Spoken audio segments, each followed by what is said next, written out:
Чоң рахмат. Урматтуу талапкерлер. Азыр жалпы коомчулукта мындай пикир бар.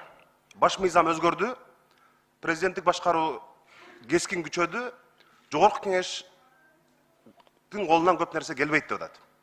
Ошол нерсени, ошондой пикирди биз өзгөртүү керек. Ал түздөн түз төрагадан дагы көз каранды.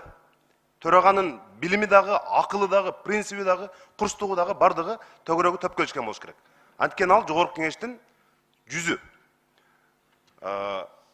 Аскар Акаевдин убагында дагы, Бакиевдин убагында дагы президенттик башкаруу болгон. Бирок жогорку кеңеш абдан күчтүү болгон.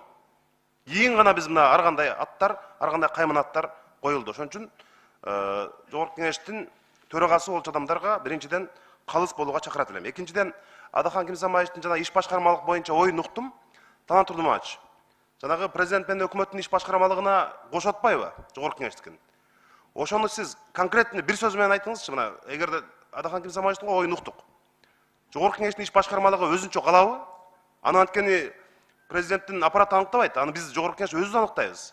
Биздин иш башкармалык өзүнчө калабы? Эгерде сиз төрага болуп шайлансаңыз. Жанар Кубанович, жалпы элге кызмат кылабыз деп келе атпайбызбы?